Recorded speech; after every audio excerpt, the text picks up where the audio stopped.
Que Dieu nous bénisse.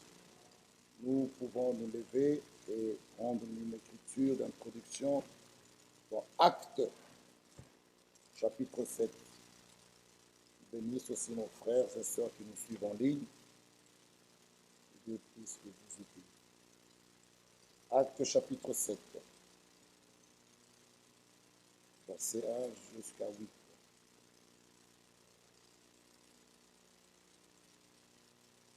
Le souverain sacrificateur dit: les choses sont-elles ainsi? Étienne répondit: hommes, frères et pères, écoutez. Le Dieu de gloire apparut à notre père Abraham lorsqu'il était en Mésopotamie, avant qu'il s'établisse à Charan, et il lui dit: quitte ton pays et ta famille, va dans le pays que je te montrerai.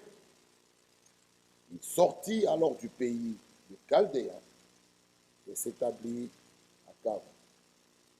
Dès là, après la mort de son père, Dieu le fit passer dans ce pays que vous habitez maintenant. Il ne lui donna aucune propriété dans ce pays, pas même de quoi poser le pied, mais il promit de lui en donner la possession, ainsi qu'à sa postérité après lui, quoiqu'il n'ait point d'enfant. Dieu parla ainsi: sa postérité séjournera dans un pays étranger. On la réduira à la servitude et on la maltraitera pendant 400 ans. Mais la nation à laquelle ils auront été asservis, c'est moi qui la jugerai, dit Dieu. Après cela, ils sortiront et ils me serviront dans ces lieux-ci. Puis Dieu donna à Abraham l'alliance de la circoncision, et ainsi Abraham, ayant engendré Isaac, le circoncis, le 8e jour, Isaac engendra et circoncis Jacob, et Jacob les 12 patriarches. Amen. Nous pouvons nous asseoir. Que Dieu nous bénisse. Qu'il puisse encore nous parler ce soir. Nous continuons notre sujet, parlant sur le baptême du Saint-Esprit. Nous allons parler sur qu'est-ce que le Saint-Esprit et pourquoi même le Saint-Esprit a été donné. Mais avant de savoir pourquoi il a été donné, nous devons savoir, connaître qu'est-ce que le Saint-Esprit, pour que chacun de nous puisse avoir en lui ce désir de le posséder, de l'avoir. Il faut d'abord connaître qu'est-ce que le Saint-Esprit et pourquoi il a été donné. Pourquoi nous en avons besoin? Pourquoi? Pourquoi il faut l'avoir? Amen. C'est très important. Le baptême, pourquoi? Pourquoi Jean-Baptiste pouvait dire: moi je vous baptise d'eau, mais celui qui vient après moi, il baptise de feu, de Saint-Esprit. Pourquoi il faut l'avoir? C'est important et c'est capital de l'avoir. Et ici, Abraham, on nous parle de la circoncision qu'Abraham avait eue dans la chair, qui est le type du baptême du Saint-Esprit. Nous pouvons le lire dans Genèse. Abraham l'a eu dans la chair. C'était douloureux. Aujourd'hui, nous voulons suivre et servir notre Dieu, mais en restant attachés au monde. Mon frère Job a lu l'écriture d'introduction. Il n'y a pas de rapport entre la lumière et les ténèbres. Il n'y a pas de rapport entre Christ et Bélial. Il n'y a pas de rapport entre le croyant et l'incroyant. Il n'y a pas de rapport. Mais aujourd'hui, nous voulons suivre Christ, nous voulons servir le Seigneur, mais néanmoins avoir en nous encore l'amour du monde, avoir encore en nous les plaisirs du monde. Nous avons encore le goût du monde, mais nous voulons le servir. Il n'y a pas de rapport. La vie chrétienne est une vie de sacrifice. Mais nous savons une chose, il y a une grande récompense qui nous attend. Parce que pour celui qui marche dans la voie de Dieu, nous devons savoir, selon Hébreux 11, qu'il est le rémunérateur. Il y a une grande récompense. Celui qui aime le monde, ils seront ennemis de Dieu. Il est ennemi de Dieu. Donc il n'y a pas moyen. Si l'amour du monde encore est en toi, l'amour du Père n'y est pas. Et impossible d'avoir le Saint-Esprit. Dans Genèse 17, le verset 24,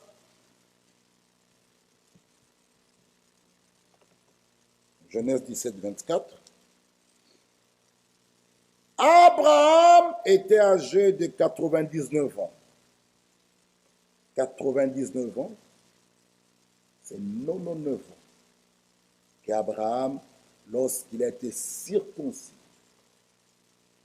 c'était dur, c'était douloureux. Ce n'était pas facile pour lui à cet âge-là d'être circoncis dans la chair. Mais les gens aiment suivre Christ, mais ils restent encore avec les amis du monde, les païens. Mais c'était, pour Abraham, avait mal, c'était douloureux. C'était douloureux. Frère bien-aimé, il faut abandonner le monde. Dans la chair ici, abandonner le monde.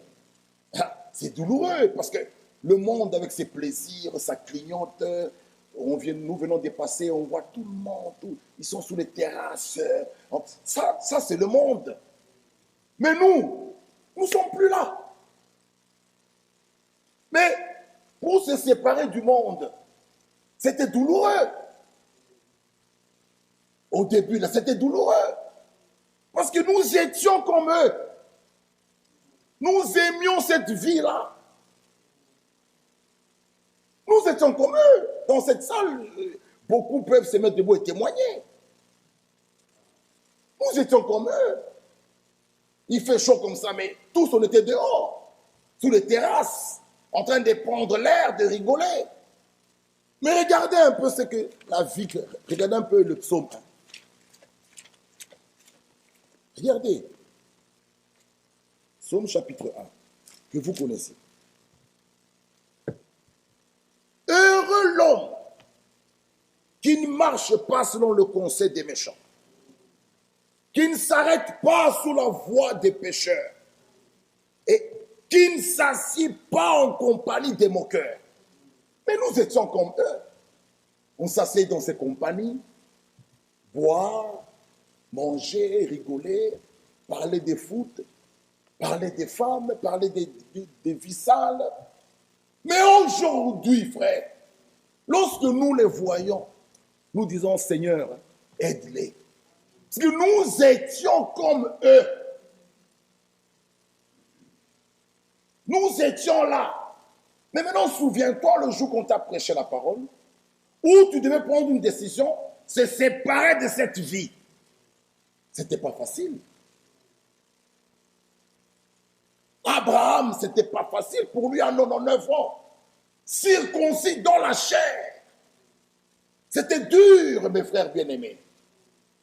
Mais nous voulons servir Christ, étant toujours dans les plaisirs du monde, rigoler, marcher comme le monde, espérons d'être enlevés. Frères et sœurs, c'est une vie de sacrifice. Les amis païens, les sacrifiés. Cette vie-là, c'est fini. Nous avons une espérance vivante. Être à table avec les Abraham, les Jacob, les Joseph, les David, les Esther, les Ruth.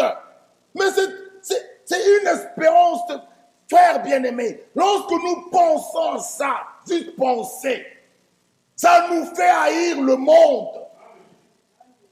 Juste quand tu penses que tu seras une grande table selon Matthieu, c'est écrit, avec les saints de l'Ancien Testament, hein?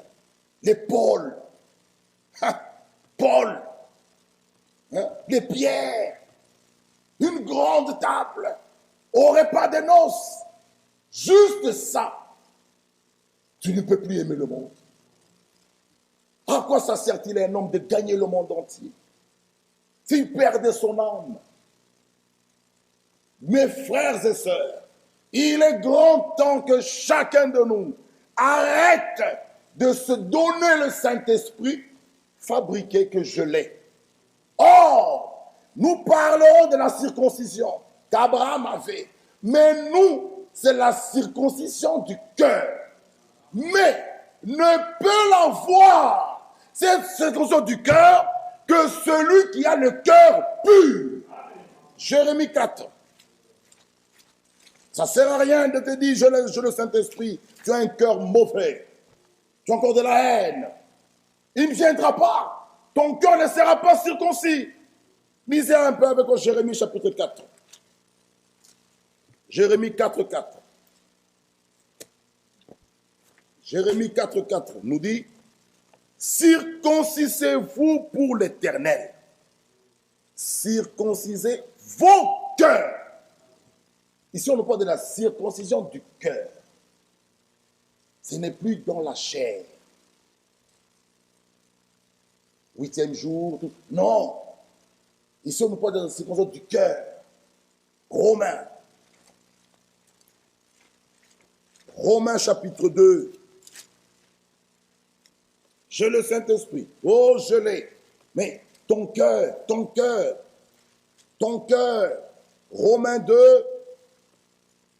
Lisez avec moi le verset 25. Romains 2, 25. La circoncision est utile si tu mets en pratique la loi. Mais si tu transgresses la loi, ta circoncision devient incirconcision. Si donc l'incirconcis observe les ordonnances de la loi, son incirconcision ne serait-elle pas tenue pour circoncision? L'incirconcis de nature qui accomplit la loi ne te condamnera-t-il pas, toi qui la transgresses, tout en ayant la lettre de la loi et la circoncision? Le verset 28, le juif, ce n'est pas celui qui en a les apparences. Celui qui prétend être. Non. Ne prétendez pas être enfant de Dieu. On est véritablement enfant de Dieu. Ne prétend pas. Non. Par la nouvelle naissance. La naissance d'en haut. J'ai donné l'exemple le dimanche. Qui d'entre nous peut douter qu'il existe? Vous tous qui êtes là. Personne, parce que tu es né, tu vis, tu es là. Même si quelqu'un dit, je suis là, et j'appartiens à telle famille, on ne peut même plus discuter. C'est une réalité. Toi, tu peux nier, mais tu perds ton temps. J'appartiens à cette famille. Je suis le sang tel, je suis né d'eux, engendré d'eux. On ne peut même pas nier ça. Si quelqu'un veut discuter, pour toi, tu le trouveras fou. C'est une réalité pour toi. La nouvelle naissance aussi est une réalité. Tu es né d'en haut. Donc, tu existes dans ce royaume. Tu es du royaume céleste. Mais tu existes. Je ne sais pas comment vous dire. C'est une réalité, frère. Mais tu vis. Tu vis, c'est vrai. Ne prétends pas être, non. Non, non, non. Être enfant de Dieu, ce n'est pas une prétention. Avoir le Saint-Esprit n'est pas une prétention. Tu es sûr que je l'ai. S'il vient maintenant, je pars. Ne prétendez pas parce qu'un jour tu as crié dans la salle ou tu as eu une sensation, tu dis, ah, peut-être je l'ai. Non! Non! Ou un jour tu as parlé en langue, tu commences à... Non! C'est bien ces choses. Il ne faut pas qu'un jour tu as un peu senti... Non, peut-être. Non! Tu es sûr que je l'ai. Je l'ai. S'il venait ce soir, pendant cette prédication, s'il y en a deux, je pars. N'ayez pas l'apparence d'une chrétienne. Soyez véritablement des chrétiens. N'ayez pas l'apparence. Non. Vous êtes sûr, tu es sûr que j'ai la chose. Que Dieu nous aide. Parler en langue, c'est bien. Les songes, oui. Mais soyez certains. Il dit, le juif, ce n'est pas celui qui en a les apparences. Et la circoncision, ce n'est pas celle qui est visible dans la chair. Celle qui est visible. Mais le juif, c'est celui qui l'est intérieurement. Et la circoncision, c'est celle du cœur. Et cette circoncision, c'est selon l'esprit et non selon la lettre. Non, selon l'esprit, non selon la lettre. La louange de ce juif ne vient pas des hommes, mais des dieux. Lisez avec moi Marc. Selon l'esprit, pourquoi nous parlons de la circoncision du cœur? Voilà ce qui est grave. Marc 7, 21. Marc 7, 21. Marc 7, 21.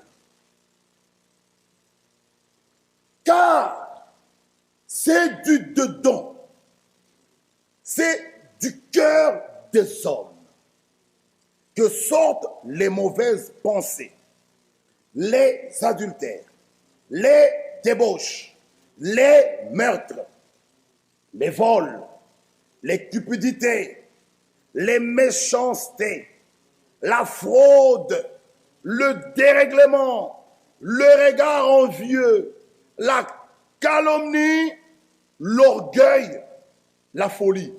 Toutes ces choses, hein, la Bible dit, c'est du dedans, donc du cœur des hommes. Pour toi, un meurtrier, c'est celui qui prend le couteau, qui enfonce son frère ou sa sœur. Devant Dieu, lui, lorsqu'il voit ton cœur, tu as critiqué, tu parles en mal, tu détruis l'influence, lui te voit déjà, lui, meurtrier. Nous les hommes, comme du temps de Moïse, il fallait attraper quelqu'un, ah, il est adultère. On le trouve là. Mais Jésus lui dit, celui qui regarde une femme. Mais là, moi je ne vois pas ton cœur.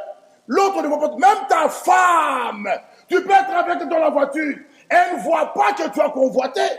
Mais seul, toi et Dieu, tu ne peux pas te cacher. Tu es au volant avec elle, tu regardes une femme, comme il commence à faire beau, mal habillé, tu convoites. Même elle qui est à tes côtés ne sait pas que mon mari a convoité. Là, cette affaire, ça reste entre toi et Dieu. Lui te proclame déjà adultère. C'est pourquoi ce cœur mauvais, ce cœur méchant, doit être d'abord retiré.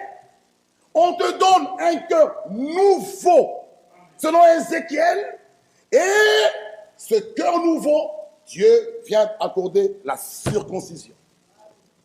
Alors, toutes ces choses mauvaises, les débauches, les adultères, les calomnies, les vols, fini. Ce cœur-là, parce que toutes ces choses La Bible dit c'est du dedans. Ça sort de là. L'Écriture dit toutes ces choses mauvaises sortent du dedans et suivent l'homme. Mais si ce cœur est circoncis, tu es affranchi. Et ce cœur affranchi aimera même ses ennemis. Ah! Ce cœur circoncis, bien-aimés frères et sœurs, aussi longtemps que votre cœur est encore mauvais, il ne pourra pas être circoncis. Il faut d'abord que ce cœur de pierre soit retiré, soit ôté.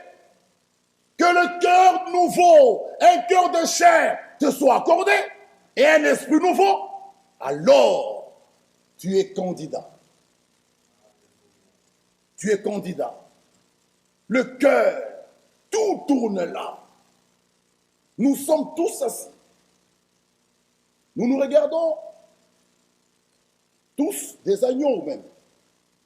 Mais moi, je ne peux pas voir le cœur de mon frère Jean-Claude, ni lui ne peut pas voir mon cœur. C'est là où il y a le secret. Mais nous nous regardons, nous nous disons par la bouche, je t'aime, je t'aime.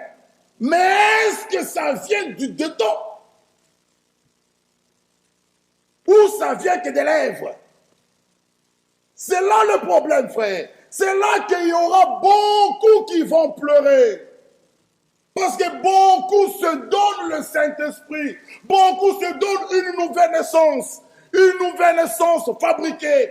La nouvelle naissance est une réalité. Donc vous mourrez en vous-même. Vous êtes mort. Tu es né d'en haut. Et ton né d'en haut, tu es attaché aux choses d'en haut. La haine, ce n'est pas des choses d'en haut. Ce sont des choses terrestres. Les jalousies, les animosités, les disputes, ce sont des choses terrestres. Mais ton né de nouveau, tu es attaché aux choses d'en haut. Parce que tu es né d'en haut. Mes frères bien-aimés, comprenons un peu ces choses. Matthieu chapitre 12, Matthieu 23. Matthieu 23, le verset 25. Vous avez que Matthieu 23, 25. Malheur à vous, scribes et pharisiens, hypocrites, parce que vous nettoyez le dehors de la coupe et du plat, alors qu'au-dedans, ils sont pleins de rapines et d'intempérance. Oh, pharisiens aveugles, nettoie premièrement l'intérieur. D'abord, la circoncision du cœur. Un cœur nouveau, un cœur pur. Automatiquement, l'extérieur suivra. Mais que faisaient les pharisiens? Eux, ils nettoyaient l'extérieur. Ils portaient, ils s'habillaient avec ces vêtements, des biens, un sourire, tout ça. Mais l'intérieur est faux. C'est comme un cercueil. Il est bien, ça brille. Mais l'intérieur, il n'y a plus la vie. Il n'y a plus la vie, il n'y a plus de vie, il n'y a plus. Il y a une personne qui est morte. Comme mon frère a toujours dit, on va l'appeler le pauvre X, le pauvre. C'est fini. Mais le cercueil, il brille, il est bien. Même s'il coûte 10 000 euros. Mais l'intérieur, il n'y a pas de vie. Alors l'Écriture dit, mal aveugle, pharisien, nettoie premièrement l'intérieur de la coupe et du plat, afin que l'extérieur aussi devienne net. Voilà pourquoi nous pouvons redire, aussi longtemps que ton cœur n'est pas encore régénéré, que ton cœur n'est pas encore changé, tu ne pourras pas être candidat ce jour-là pour le changement de corps. Il faut d'abord, avant que le Saint-Esprit ne fasse sa demeure en nous, il faut d'abord que notre âme ait reçu la vie éternelle, que notre âme soit régénérée. Alors, ce jour-là, lorsqu'il viendra, nos corps seront changés. Tu attends le changement du corps tant que ton cœur n'est pas encore changé. Ce changement est en vain. Il faut d'abord que ton cœur soit changé, que ton cœur soit circoncis. Ce jour-là, tu es candidat. Mes bien-aimés frères, voilà pourquoi nous disons ceci. Relisons Acte 7. Non, lisons Acte chapitre 2. Acte 2. Acte 2, le verset 37 à 39. Nous allons voir, après avoir entendu ce discours, ils eurent le cœur vivement touché. Vous voyez, on parle toujours du cœur, le cœur vivement touché. Ils dirent à Pierre et aux autres apôtres, « Hommes frères, que ferons-nous » Pierre leur dit, « Répentez-vous, que chacun de vous soit baptisé au nom de Jésus-Christ à cause du pardon de vos péchés, et vous recevrez le don du Saint-Esprit. Car la promesse est pour vous, pour vos enfants, pour tous ceux qui sont au loin, en aussi grand nombre que le Seigneur, notre Dieu, les appellera. Amen.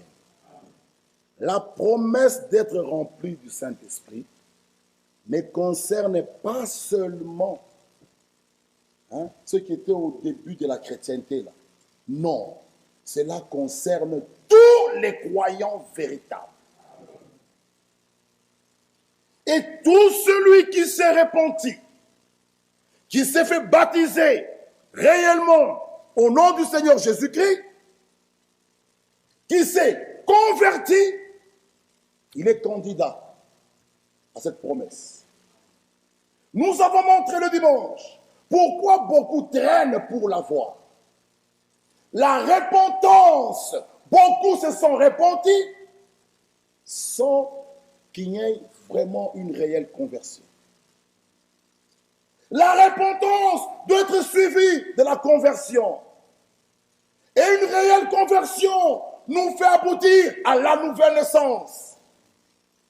Mais lorsque vous vous repentez, comme ça, une repentance légère, sans que la conversion, sans que cette repentance soit suivie de la conversion, vous attendrez longtemps. Mais si réellement vous vous êtes repenti, parce que l'Écriture dit, repentez-vous et vous recevrez. Si réellement vous êtes repenti, vous vous êtes fait baptiser et une conversion réelle, mon frère et ma soeur, tu es candidat à cette promesse. Maintenant, écoutez ceci. Le verset 39 nous dit, la promesse est pour vous, pour vos enfants et pour tous ceux qui sont au loin, en aussi grand nombre que le Seigneur notre Dieu les appellera. Ici, ce n'est pas au passé que notre Dieu, ceux qui ont été appelés, non, les appellera.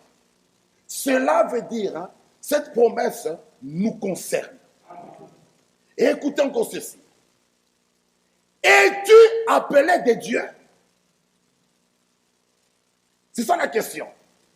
Ceux qui disent que le Saint-Esprit n'est pas pour nous, cela prouve qu'ils n'ont pas été appelés de Dieu. Si tu es appelé du Seigneur, alors reçois cette promesse du don du Saint-Esprit. C'est ce qui est écrit. Oh, c'est pas pour nous. Oh, tous.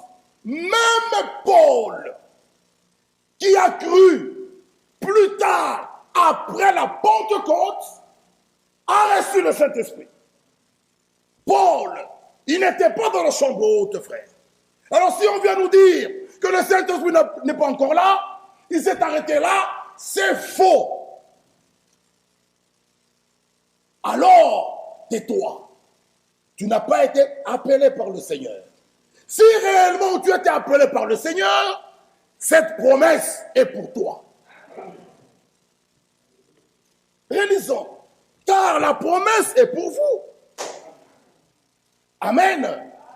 Ah, pour vos enfants. Amen. Pour même nos enfants. Cette promesse est aussi pour nos enfants. Et pour tous ceux qui sont au loin, en aussi grand nombre que le Seigneur notre Dieu fera quoi? Alors la question ce soir, es-tu appelé par notre Dieu? Si c'est Amen, alors la réponse est claire. Reçois le don du Saint-Esprit. Alléluia! Cela est pour nous. Ceci est valable. Qu'on ne vienne pas vous prêcher qui n'est pas encore là. Oh, nous n'avons pas. Alors tais-toi. Tu n'es pas appelé du Seigneur. Si tu l'es appelé, cette promesse est pour toi. Qu'on ne vienne plus nous dire que le Saint-Esprit, oh non, c'était pour la Pentecôte, c'est fini. Hey, il n'y a que 2 personnes. Nous l'attendons. Faux. Il baptise du Saint-Esprit. Il baptise du Saint-Esprit. Et cette promesse est pour nous. Et pour, lorsqu'il vient en toi, c'est Jean 15 dit, lisons un peu Jean 15. Jean chapitre 15, regardez. Le verset 1. Je suis le vrai cep. Amen. Mon Père est le vigneron. Tout sarment qui est en moi et qui ne porte pas de fruits, il le retranche. Et tout sarment qui porte du fruit, il les mange, afin qu'il porte encore plus de fruits. Le verset 5. Je suis le cep, vous êtes le sarment. Ce sont les sarments qui portent le fruit. Et le cep donne la force au sarment. Ah! C'est nous qui devons porter le fruit. Mais notre force, nous le puisons où? En Dieu. Nous puisons notre force dans le Saint-Esprit. C'est pourquoi, mes bien-aimés frères, il est écrit dans Acte 1, vous recevrez une puissance. Regardez ceci. Celui qui est né de Dieu, qui est né de nouveau, et celui qui a le baptême du Saint-Esprit, ils ont tous la vie éternelle. Amen. Un enfant de 10 ans et moi, nous avons tous la même vie. Mais il y a une différence. Moi, j'ai la force de porter un sac de 40 kilos. Lui, cet enfant de 10 ans ou de 5 ans, n'a pas cette force de porter ce sac. La nouvelle naissance et celui qui est basé du Saint-Esprit, tous, ils ont la vie éternelle. Mais celui qui a le baptême du Saint-Esprit, il a la puissance. À la nouvelle naissance, nous avons tous la vie éternelle. Saint-Esprit, nouvelle naissance, tous ils ont la vie éternelle. 10 ans, 30 ans, ils ont la vie, la même vie. Parfois même on peut prendre le rein là-bas, on met là-bas. Mais la différence, celui qui a 30 ans ou 35 ans peut couper un arbre. Il a la force, il a la puissance. Il peut couper un arbre. Mais le jeune homme de 8 ans ne peut pas couper un arbre. Mais ils ont la même vie. Si les deux meurent, tous ils ont la vie éternelle. Mais la différence, le jour que Jésus-Christ viendra, celui qui a le Saint-Esprit, lui, il avait reçu la puissance que le Saint-Esprit le fera sortir de la tombe à la première résurrection. Mais celui qui est né de nouveau, nous irons nous retrouver avec lui dans l'éternité. Parce qu'il a aussi la vie éternelle. C'est ça la différence. C'est pourquoi le baptême du Saint-Esprit n'est pas égal à la nouvelle naissance. L'autre est né L'autre est baptisé dans la plénitude de l'esprit. Ah, comme le baptême d'eau, où on vous baptise dans l'eau, on vous plonge. Le baptême du Saint-Esprit, vous êtes plongé dans la plénitude de l'esprit. Mais la nouvelle naissance, c'est une naissance. Tu es né. Vous voyez la différence? Celui qui est né de nouveau, celui qui a le Saint-Esprit, ils ont tous la vie éternelle. Parce que tous, ils ont cru. Je l'ai dit encore, je leur ai dit, pour la vie éternelle, c'est par la foi en Jésus-Christ.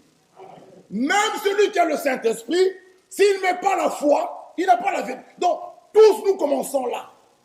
La foi en Jésus-Christ nous donne accès à la vie éternelle, qui est la vie de Dieu. Maintenant, l'autre va plus haut. Pourquoi? Il marche dans l'obéissance à la parole de Dieu. Il marche dans les voies de Dieu. Il marche dans la sanctification. Sans reproche et sans faute, il va arriver au baptême du Saint-Esprit. Mais celui qui est né de nouveau, s'il marche dans l'obéissance, il n'arrivera pas là-bas. Mais ils ont la vie éternelle. Tous deux, ils meurent. Tous deux ne sont pas perdus. Tous deux sont sauvés. Mais ce jour-là, Romains 8, si l'esprit de celui qui a reçu Christ d'entre les morts habite en vous, ce jour-là aussi, lorsqu'il va pousser le cri, comme celui qui l'avait donné à la tombe de Lazare, tu sortiras. L'autre, lui, ne sortira pas. Pour la première résurrection. C'est là la différence. Étant vivant, l'autre ne sera pas transmuté. Celui qui a le Saint-Esprit va passer à la transmutation. Il va revêtir un corps nouveau, donc un corps glorifié. Il monte. L'autre, il reste. Mais à la fin, nous allons nous rencontrer avec eux. Pourquoi? La vie éternelle. C'est une vie sans fin. Donc, il n'est pas perdu. On va se trouver là. Mais celui qui a le Saint-Esprit, il a ce privilège d'être enlevé, d'aller au repas des noces. Et lorsque nous serons au millénium, en ce temps-là, le nombre complet des Juifs et des élus, nous serons ensemble au millénium. Là, bien-aimés frères et sœurs, ça sera merveilleux au millénium. C'est pourquoi, mes bien-aimés frères et sœurs, implorez la grâce de Dieu. Il y a des choses merveilleuses qui nous attendent. Amen. Ah, voilà pourquoi l'Écriture dit, je suis le cep. Vous êtes le serment. Mais ce sont les serments qui portent le fruit. Ce n'est pas le cep qui porte, non, c'est le serment qui porte le fruit. Mais d'où est-ce que nous tirons notre force? Le cep lui donne la force au serment. Ah, notre force, nous le puisons là. Parfois, nous montons ici fatigués ou malades, et tu sens une force. Je te dis, mais ce frère, on le voyait, on l'a même tenu pour le faire monter. Oui, nous le puisons là.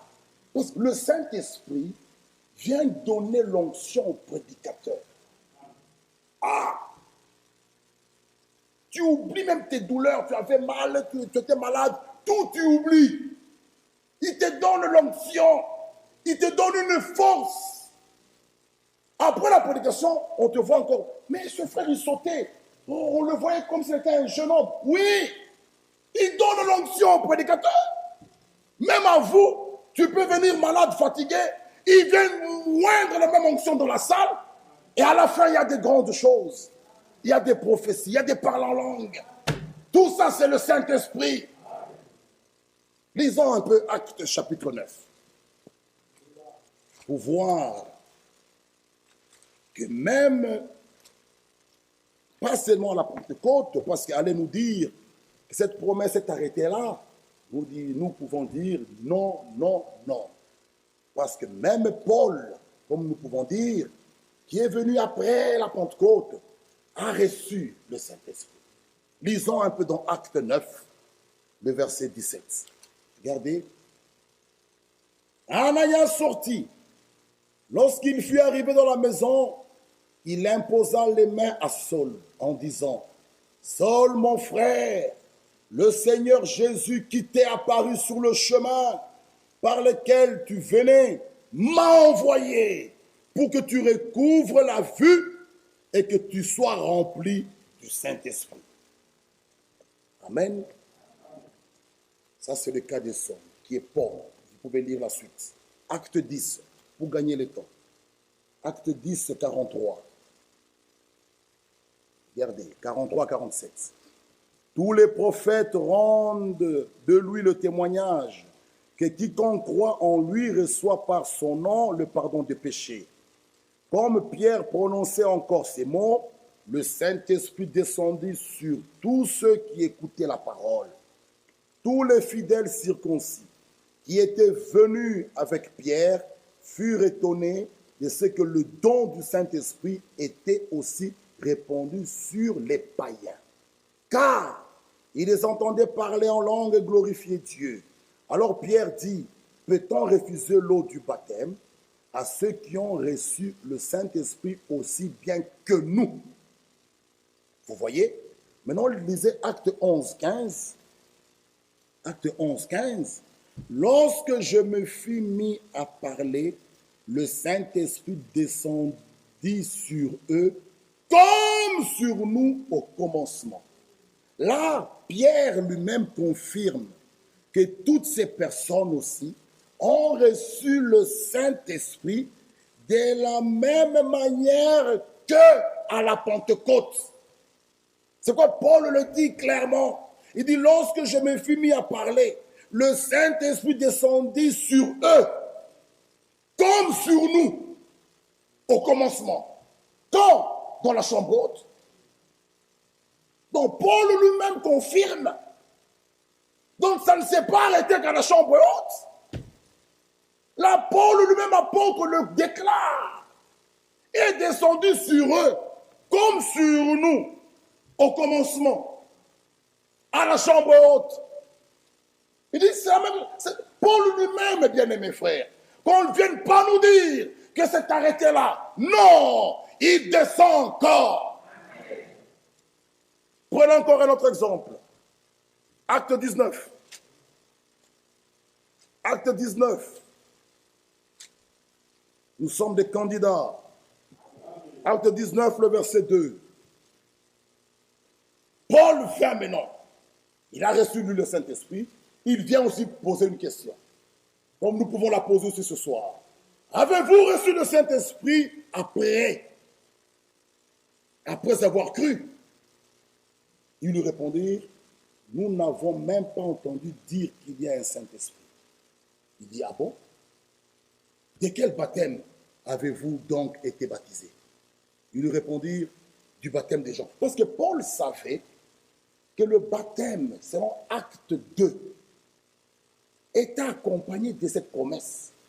Alors quand il trouve un groupe de gens qui lui disent, mais nous n'avons même pas encore entendu, qu'est-ce que tu nous parles, Paul? Tu nous prêches quoi?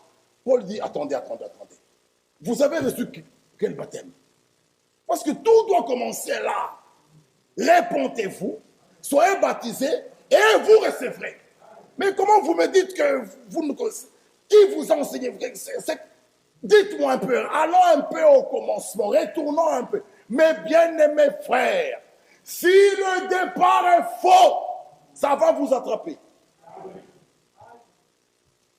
Le départ, même d'une église, si ce départ-là est faux, ça va vous attraper.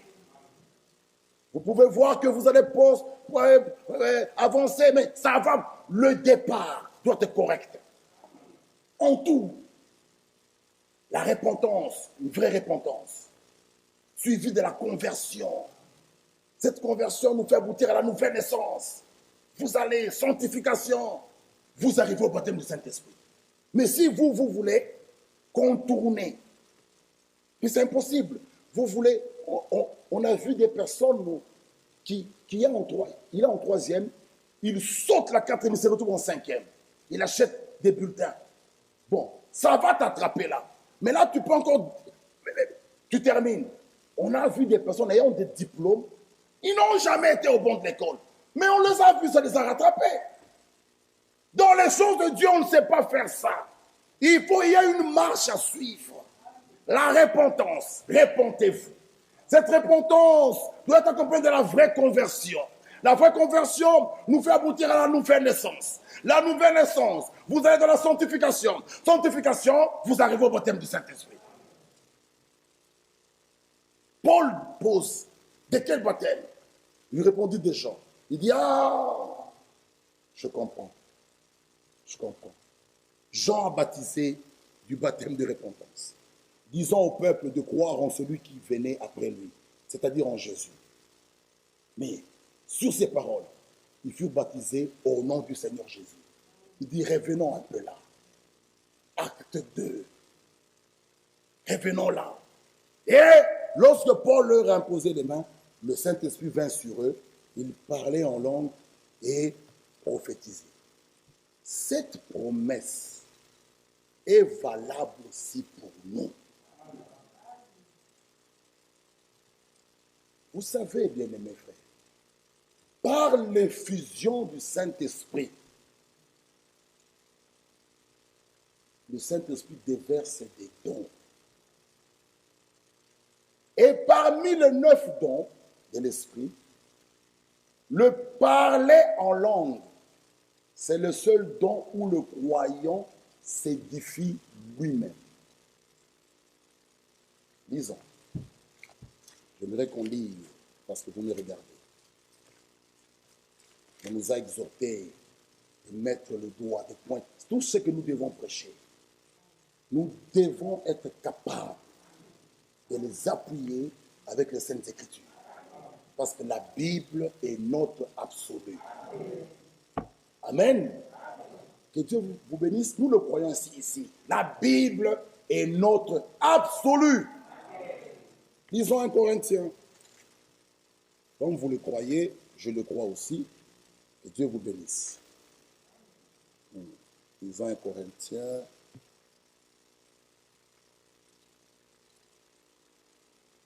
Verset 14.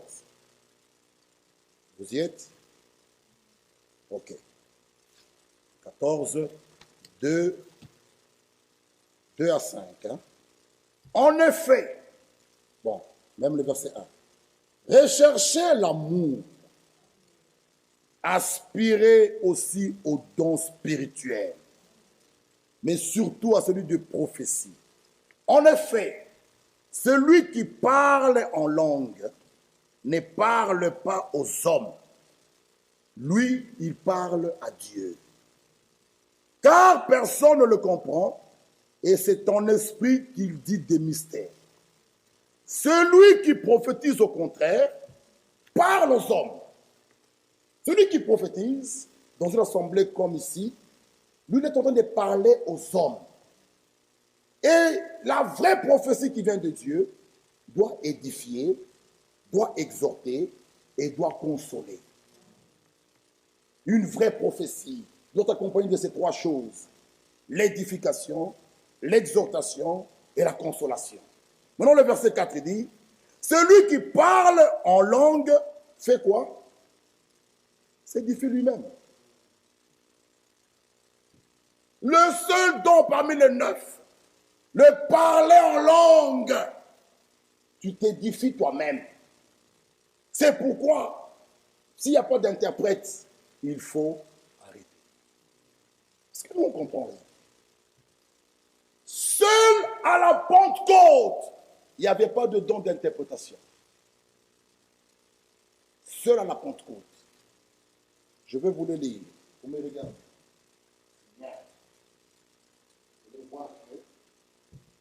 Il faut lire. Je vais trouver ça. Je vais trouver ça. Ah, merci. Page 144.